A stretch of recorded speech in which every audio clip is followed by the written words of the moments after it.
the show with your friend and mine. So tell me, Doctor Squee, who's it gonna be this time? We like to hear you talk, but we love to hear you listen. And if you are not subscribed, you won't know what you're missing. So welcome to the Doctor Squee Show. Welcome to the Doctor Squee Show.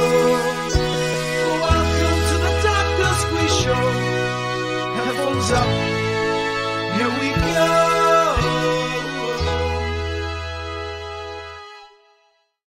Hello and welcome to the Doctor Squee Show. I'm Doctor Squee and this is my show. Hope you're all well this week. Now, this interview is a slight last minute addition to the Doctor Squee Show. So we're pre-recording it. So if you've got any comments, please do put them in, but we won't be as interactive as maybe we might usually be on the video version. If you're listening on the radio, you never need to mind any of that because it's always pre-recorded, but that's fine. We will not worry about that now. My guest tonight, she is a travel writer, tour guide, and part-time curator of a volunteer-run museum, and she is here to talk to us about the Voluntourists. I can't wait to hear all about that. Please welcome to the Doctor Squee Show, Laurie Goodlad. Welcome, Laurie. How are you? Hello, welcome. I feel like I need to be really jubilant and excited. Well, I thought we were just talking before we came on that neither of us have eaten yet tonight, so I felt like I had to inject the energy. You're full of energy. I love it. And my listeners are probably at this rate tired of hearing me talk about it, but I've recently found out I've got ADHD and I'm in the process of a diagnosis. So I've either got all the energy or none of it. And right now I'm just trying to harness the last I've got before I collapse. Before you drop. So it sounds like you're a busy lady. So of course we are here to talk about the voluntourists. Pardon me. I'm going to trip over that word all night, I can tell. It's a difficult one. It's a difficult one. It would be great to talk about some of the other stuff, but if you just like to just tell us what a voluntourist is. Yeah, so it's kind of a new word on me as well, if I'm honest. I mean, we've all heard about volunteering, and we know that the contribution that volunteers make to society is huge. I work in a local museum, which without volunteers would not run. But there's recently just been a poll released, a new study by the Spirit of Highlands and Islands project, which has shown that 1 in 5 Brits this year plan on volunteering, but not only that, 1 in 20, so that's 6% of Britons, plan on volunteering while on holiday. So they're going to be going on their holidays with the intention that they will do some volunteering work while they're doing that. So it's kind of a growing trend. We're seeing it more and more amongst kind of younger people who they want to travel, but they're aware of their carbon footprint. And so volunteering means that they can kind of pay back some of the carbon that they're using through travel, and they're going and rewilding areas, planting trees, counting birds, just doing lots of things in nature and making a difference.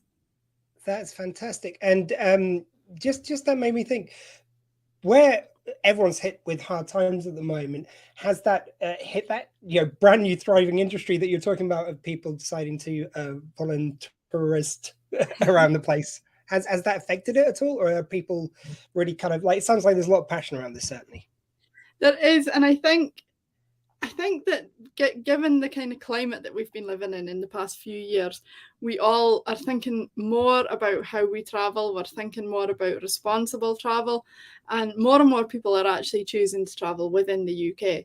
And you can have a fantastic holiday if you just move to a different part of the UK, see something that you've not seen before.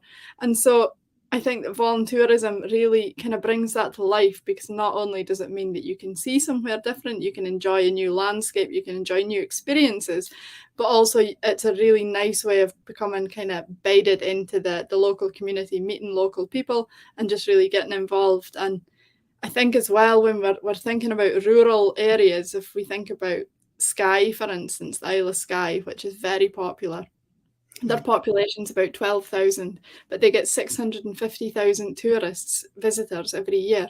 So that's a huge number. And although it's great for the economy, there is always a danger that that level of tourism can have a negative impact on the environment. So voluntourism is a conscientious way of accessing an area, and you're able to kind of give something back, you're able to pay something back to that. So in Sky, for instance, they have a website, My Sky Time, where you can log in and have a look at different opportunities that you can take part in while you're there. That's amazing, and it is so wonderful that you get to not only do this, which is wonderful for the environment, as you've said there, but also there's been so many health benefits and mental health benefits, especially linked to volunteering. Because you know, is that something that you've looked into a lot? Well, kinda, and it's interesting because we've spoken about how it's good to help the planet. We plant more trees, we do our bit and everything, but actually a lot of it boils down to helping ourselves. And again, what we've seen over the past few years is that mental health has taken a serious nosedive.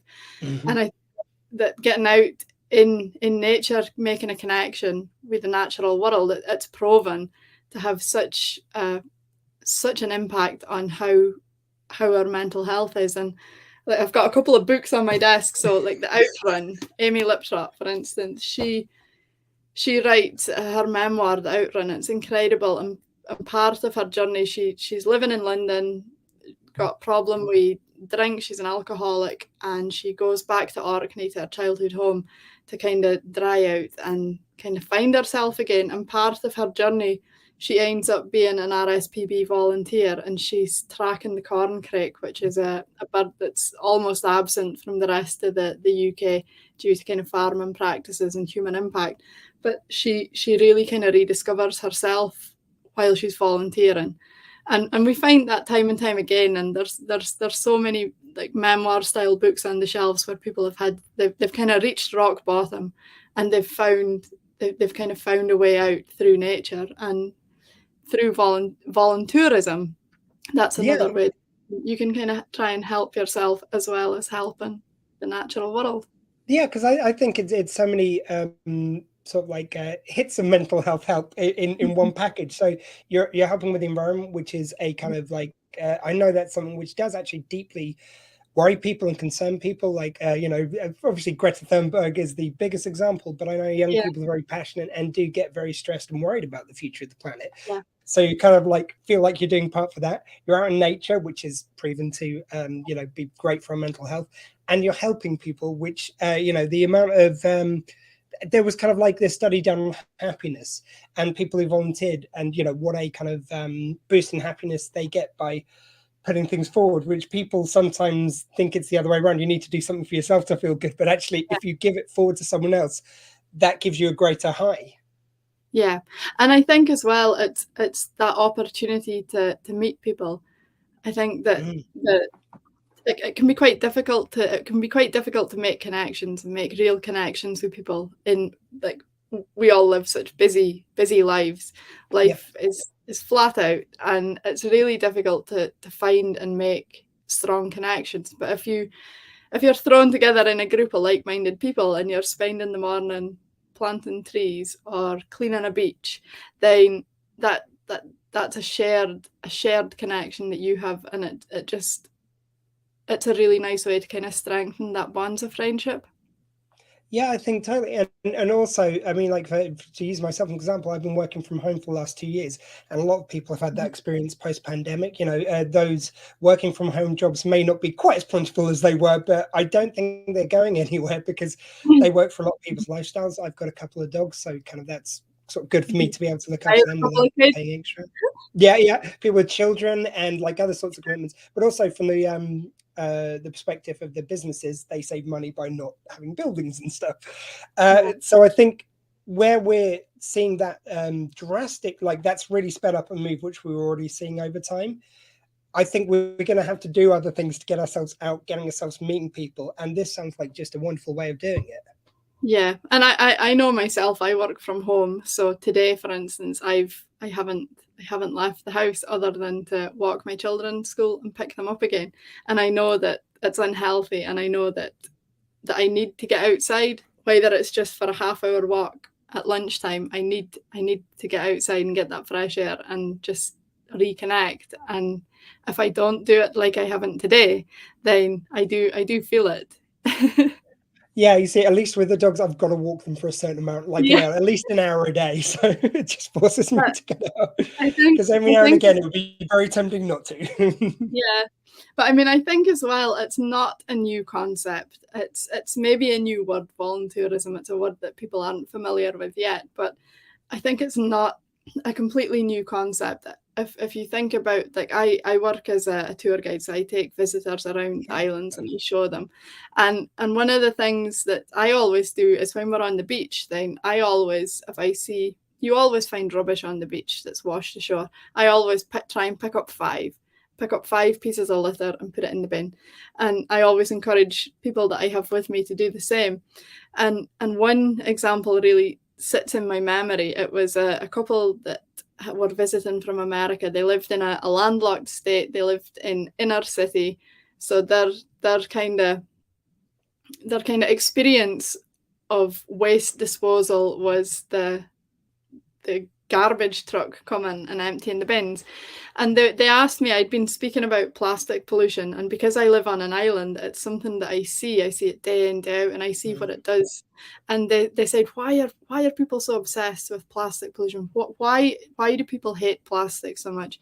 And I said, well, I'm not going to explain, I'm just going to show you. And so I took them to a wildlife centre that rehabilitate marine mammals that have been found. A lot of them have become tangled in discarded netting and things like that. And I showed them the animals in the rehab centre. And then there was an exhibition of photographs that showed seabirds and things that had been entangled. And the contents of a fulmer's stomach with all the plastic in it. And by the end of the day, those two city dwellers were picking up rubbish and putting it in the bin on the beach, and they had a completely different understanding because they were brought face to face with the reality. So I think that it is something that people unconsciously do anyway. If you see rubbish, you pick it up, and that is voluntourism wherever you go in the world. But I think it's just the awareness is rising, and I think that other kind of organisations are getting on board. So Dundragon, which is in the Highlands of Scotland, they are opening the world's first rewilding centre next month. And since they started in the 1990s, I think, they've planted 1 million trees in and around that area. And they are calling on visitors, tourists to the area to come along and take part in the rewilding project. So they want to plant trees, they want to remove non-native species from the kind of woods, and it's just all part of a greater kind of rewilding ambition that they've got. That is absolutely amazing, and it's like it just shows you the kind of like I love the kind of opening the eyes of people, because I mean, to be honest, it's quite surprising people don't know why plastic in our water is a bad thing. But it reminded me of a while ago. I don't know if it was that thing that James Cameron did, or there was a similar mission, but it was like they did this dive to the deepest part, like I think it was in the Marianas Trench. Please fact check everything I'm saying, because I will get details wrong. But the point was they definitely went to a deep area where man had not been before, and they found sea life that they had not found before. That part of the story I'm pretty solid on. And they found plastic in the inside some of these animals. Places we have never been, and plastic has made it there. That's quite a disturbing fact. It is. So it's wonderful to hear that's happening nearby you, that they're doing that work of trying to look after the animals. Mm-hmm. Yeah, and I mean, there's from a kind of selfish point of view as well, voluntourism is a really good way to see a place. As I mentioned, it's a good way to get involved in the community, but also I was looking earlier at the kind of opportunities that are available. So there's Whale and Dolphin Conservation Society are looking for shore watch survey volunteers around Scotland's coastline. There's a outreach assistant based in Mull for the Hebridean Whale and Dolphin Trust.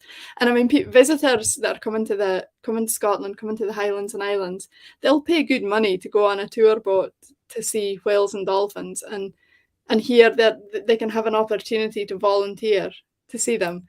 So you're getting to do the things that you're coming enjoy anyway, but it's just that you're able to give something back at the same time and add to our knowledge of the marine environment and just add to your own experience. Actually, I'm just gonna, because I didn't mean to tag up when you said about it before. Anyone, next time you're going for a walk, if you're listening to this, if you're watching this, just pick up 5 bits of litter. Yeah, try that. Just try it. See if you feel good. If you feel good after doing 5, do another 5, or do it again the next walk. Like I like this idea. I'm going to try 5 when I'm walking Willow behind me.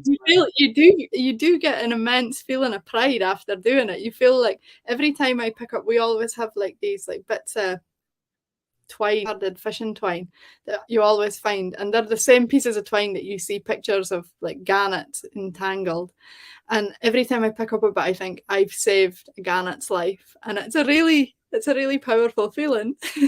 Yeah, I mean, just down by me there's I take the dogs for a walk down by the river, and so like anywhere I'm walking is not very far from the water supply where any of those bits of rubbish can just blow straight into. So yeah. That's absolutely great. No, I love that idea. Yeah, pick up 5, everyone. The thing I was going to ask you about was, so obviously this is something you got really passionate about. How did you start on the tour guide side of it? How did this all begin for you, this kind of journey, which has led to where you are now with the voluntourist? It's a funny one. So I studied history and politics at university, and then I did my master's in museum and gallery studies. And I worked for 10 years as assistant curator in our local museum. And basically I got fed up with my 9 to 5. I got fed up with politics within the office and just the hierarchy of management, middle management, all of that. And I just left, and everybody said I was crazy because I was giving up a pension and all the perks and all. What are you going to do? Show people around the beach? Well, actually, now you say it. And so I saw in the local paper that they were advertising for to train tourist guides, and I would get a green badge at the end of it to say that I was competent.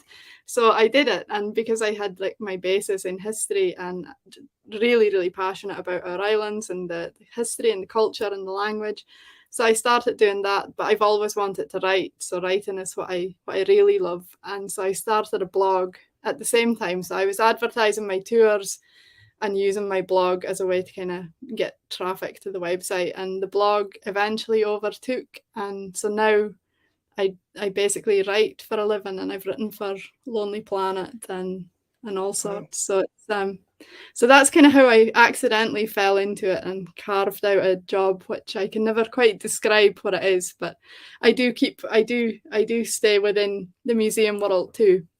So the museum that I work in is Scalawa Museum, which is a small community museum. It's open seasonally. It's run by volunteers. Without the volunteers, there would be no museum. But I'm their curator, so I still work within collections and still keep my hand in. But it's so right. I'm not going to even say if. When we will come en masse to go and see your museum, what do we see within there? What's the kind of like exhibits we got going on? Yeah, so the museum itself, it tells the story of the community, but also its main kind of displays are based around the Shetland bus operation, which has got nothing to do with like buses as we know them, but it was a kind of undercover operation during the Second World War between Nazi-occupied Norway when it was invaded in 1940 and Shetland. So, as some of your viewers may know, Shetland lies halfway between Scotland and Scandinavia. So we're kind of 200 miles between each. And during pretend I knew that. That's okay. Nobody knows where we're at. We're usually in a box. I'm rubbish with geography. Yeah, well, we're always in a box off the Murray Firth, but actually we're far further north. Yep. But anyway, during the Second World War, when the Nazis invaded Norway, the resistance movement started, and they were using small wooden Norwegian fishing boats which would ferry refugees out of Nazi-occupied Norway, and it would bring weapons, supplies and agents in, and the boats were going between Norway and Scalawa, Shetland, and the area Scalawa where our museum is. So it's a fascinating archive that's dedicated to the that kind of secret wartime operation that very few people know anything about, but it was a huge factor in the Second World War. Are all the volunteers as kind of like great at selling it as you? The volunteers, I have to say, are far better than me because they are so passionate. They're so passionate, and I mean, some of them have dedicated so many years to the museum, and they're unsung heroes, really, the volunteers. I'm going to jump about a bit, but you said before about the blog as well. So you started off writing the blog, and then you end up writing for Lonely Planet and the like. So yeah, what a wonderful journey. Was it just like, did they was it like, oh, your blog's wonderful, just go with, do more of that for us? Or was there kind of a learning curve of kind of changing anything about it when you went up to work with them? Well, it's funny because I got an email from somebody who said that they were the commissioning editor at Lonely Planet, and so I read it and I thought, wow, isn't this amazing? They found my blog and they love my voice and they think that my voice is a fit for Lonely Planet, and I thought, this is spam, this has got to be spam. So I sent it to my spam box, and I sat and I couldn't get it out of my mind. I was thinking, well, what if it is Lonely Planet? And so I thought, I'll just reply, and if it's a joke or a hoax, then whatever. So I tentatively replied, hello, thank you, and yes, I would love to pitch. So they invited me to pitch to write for their Scotland guidebook, and sent that away, celebrated that win, thinking I would hear no more, and then they invited me to write. So then it was like serious imposter syndrome. Who am I? What can I say? How can I write for Lonely Planet? And I did it, and it was a huge learning curve, really, because everything I wanted to say, my 2,000 words on a broch or whatever, I had to condense into 20 words. And so it was really an exercise in editing. And that book came out, and it was amazing to see my name on the cover, and then they invited me to write for them again. And so I did the last Scotland guidebook too, which will be published in the spring of the year. So that seems particularly special. Not only are you getting imprint for Lonely Planet, but it's for Scotland, for like your home country. I know, that's like in there. That was a real, it's like absolute like pinch yourself moment, but serious imposter syndrome. And I had to give myself a few kind of straight talking sessions to say, come on, lass, you can do it. I mean, I think you're kind of crazy if you don't have a little bit of imposter syndrome when you get such a wonderful organization. Yeah. And I can tell that would mean especially a lot to you as being someone who's so into kind of into your surroundings, into Scotland and everything. Yeah. That's absolutely fantastic. And how does it go from everything you're doing already to getting into voluntourism? And did you coin that phrase? Where does the phrase come from? Where did it all begin? No, I didn't coin it. I have no idea who coined the phrase. I think because I work in a volunteer-run museum, I have a bit of knowledge about voluntourism, and because I work in the tourist industry, I see people coming here and people who are looking to do something and kind of ways that they can get involved in various initiatives. And so I'm forever kind of trying to point people in the right direction. And I just think it's such a fantastic initiative, and it's such a good way of getting people really immersed in their experience here, and it just goes so hand in hand with tourism. So it's just something that I feel everybody should consider. And is there like a voluntourism network that you kind of like a part of, or how does the word work in this kind of like? Well, it's funny because it's still very early days, and so you can find more information on discoverhighlandsandislands.scot is a good website, but also some of the RSPB Facebook page, they often have like volunteering opportunities there, so that could be going out to a remote island, an uninhabited island, and ringing seabirds, or just pest control, making sure that there's no rats in a storm petrel colony because it would decimate it. And there's just so many opportunities, but they are you do have to look for them, you have to dig for them. And so I think that this poll that's just been released by the Spirit of Highlands and Islands project is really good, because it's really shining a light on the opportunities that are available. Tell us a little bit about the poll. So the poll, which has just been released, so they asked it's the 24th of March. Just in case, like, because this will go out slightly later. Actually tomorrow. It's tomorrow is the 24th of March. Yeah, it's time travel. Like, actually, by the time you watch this is the past. For us, it's time travel to the future. You're getting insider information until tomorrow. But what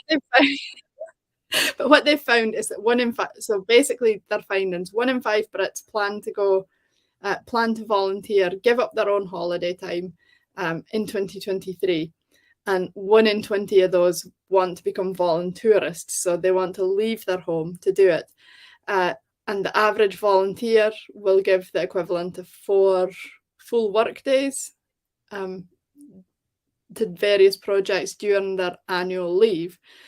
And it says that, what does it say here? It says that 77% help on projects within their own communities, whereas a quarter will go overseas or to other parts of the UK. So that's the voluntourism side of it again. And it's kind of looked at the reasons as well why people want to volunteer, want to get involved in voluntourism. So almost half, it's to meet friendly locals, so to get involved within the community. 39% for the beautiful landscape. So if you're going on a rewilding project, you're right in the forest, you're in the woods. If you're going quickly on the point of the locals, because there's lots of talk now. People want a more authentic experience all the time when they're going on holidays. This is the way you do it.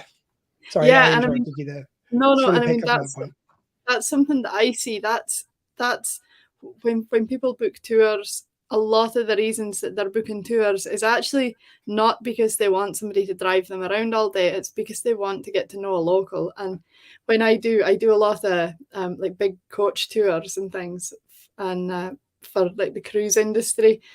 And always, like, one of the first questions I'm asked is, did you grow up here? And when I said I grew up in the islands, like, they want to like touch you, and it's like they want, like, they just love that experience. They love to meet somebody that has grown up somewhere that is so different to maybe where they grew up, and they want that experience. And so I think voluntourism enables people access into it's kind of, you can swoop into the local community and you can really get involved in the nuts and bolts.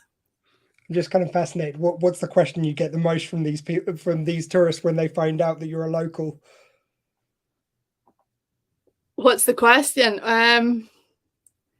So quite often they'll say, because we live in Shetland, like very far north, the really dark winters, stormy weather, I always get asked, what do you do in the winter? What do you do in the winter? And I have my response nailed down. I just tell them that we have the highest birth rates in the UK. Hey, gotta keep warm somehow. Yeah. It just reminds me of the old Billy Connolly joke. We were talking before about the fact that my mum's Irish, and like I feel like a kinship to the Scottish for this. Yeah. And like he used to do this bit about like this is my natural color. It's a pale blue. It takes me a week in the sun just to get white. And I can very much relate to that. Yeah, me too. Yeah, my legs. I don't know the last time my legs saw the light of day. But yeah, always get asked, what do you do in the winter? And the other question that if I don't answer it before somebody gets a chance to ask me a question, it's, do you get a lot of snow? That's the other question. Which the answer is yes, I'm guessing. Well, no, not necessarily. We've had quite a bit recently, but actually because we live, because we're an island, we've got the North Atlantic Drift, the Gulf Stream that passes through. So actually, we're relatively temperate. So it's a good question, because I think we're on, Shetland is on the same latitude line as St. Petersburg, parts of Alaska, which obviously get extremely low temperatures during the winter, and we don't. But we also don't get high temperatures in the summer. So we have about a 10-degree temperature range summer and winter. You see, I mean, I don't know how my mum survived. I've got the same condition as she has, which is Raynaud's, which is a circulation disorder for anyone who doesn't know. Mhm. And she grew up in a place called Portrush, which, as it would suggest, is a port in Ireland. Yes. And it's not the warmest of places, Ireland, as it is. Like, I don't Yeah. know how she just didn't freeze in her youth. Yeah, we'll have a similar kind of maritime climate to what they have there. So Yeah. lots of wind and rain that come in off the Atlantic. Oh, when the wind hits you. Oh, yeah. Yeah. Nothing like. I mean, I'm here in Southampton in England, and yeah, if you go down by the docks, just the wind which hits you is just, you've not experienced anything like it. I did some temp jobs down the docks while I was younger, and man, you go out with your sandwiches at lunchtime, you don't make that mistake twice in winter. I always find it amusing when people on like mainland Britain complain about the weather, and I think you've got no idea, guys. I'm just saying, at the docks, like, you're right by the sea, that's where you get the wind. I'm not saying the rest of Southampton. I'm very privileged here. Yeah, you do. The weather. Yeah. Look, just one thing I did want to say before we finish. You were saying to me about energy at the beginning of this interview. Now, you do like a million different things by the sounds of things, all of which take a lot of time. How do you keep your energy levels up? How do you keep going with all these projects? Is it just pure passion driving you? I think so. I mean, I'm very organized. My surroundings look like absolute chaos, and if you could see my desk right now, then, well, you can't see my desk, but I'm really organized. So I work to like a 12-week plan, and every week I write out my weekly to-do list, and I just set myself lots of goals and lots of targets, and if I don't meet them, then I pull my fingernails off. The only thing I'm seeing is like the bookcases behind you, which I can see are chocked to bursting with books. This is just your research back there, I think. This is just how much you read. I've got a real book problem. This is my book at the moment, that I'm reading. Okay, The Seafarers. A Journey. Tell us a bit about that. A Journey Among Birds. I've only just started it, but it's kind of a memoir style book, and actually it's funny. I actually marked a page because it just ties in so nicely with voluntourism. It's a guy, and he's writing about seabirds in the UK, and he's writing about them. He did lots of like volunteering work with RSPB, and so he's speaking about his experiences, and then he's telling the story of seabirds too. But he describes why he volunteered, and he says he was living in London. He was 21 or whatever. And he says, I had built a mental dependency around space and quietness, the two things that nature gave me that I required to find my peace. Behind the meagre privacy of that privet hedge, starved of nature, I was short-circuiting. So then he describes having a panic attack on the London Underground, and just that feeling of being completely claustrophobic.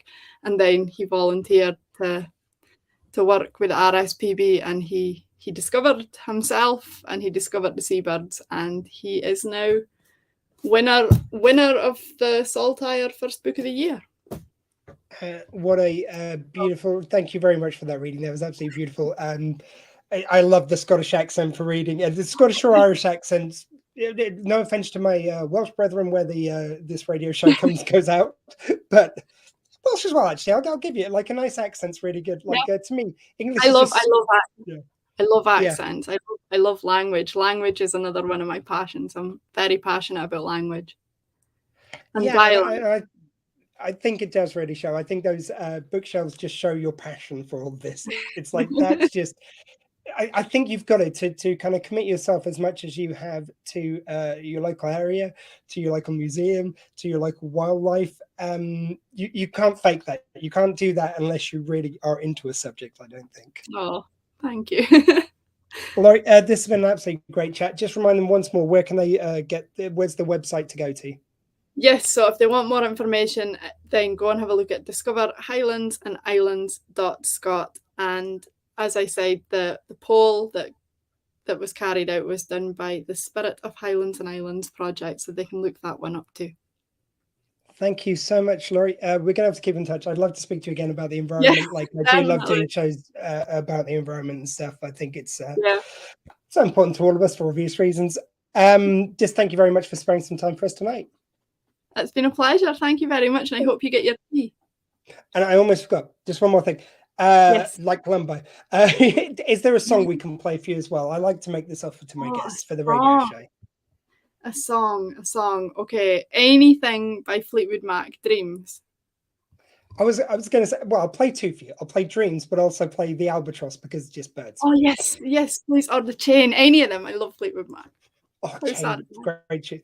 Right, I'm just going to play a medley of Fleetwood Mac to go out of this interview. Play Fleetwood Mac for the rest of the night. It's going to be a nice anecdote for me because our other guest this week, when this goes out on the radio, is one of my fellow presenters, Lewis, who does the new music 2-hour show just before mine. And the thing is, I don't know anything about new music. Like at least I've got Fleetwood Mac. I know Fleetwood Mac.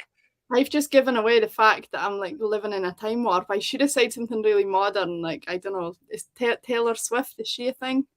I mean, I'm sure she is, but I wouldn't know what she is. Anti-hero, I think is one. I don't know. Like Lewis has probably got her on his list, so I think we've already or will be playing her. I should have thought that you might ask me that, and I should have thought something really modern and cool, and paint it myself as like quite a cool. You went for a classic. It never goes out of fashion. Fleetwood Mac. No, it doesn't. And Fleetwood Mac is something that can go with every occasion, whether it's stomping through the hills or sitting on an underground. What a perfect line to exit on. Thank you very much. I've been Doctor Squee. That was my show. And in a world where you can be truly anything, please be kind.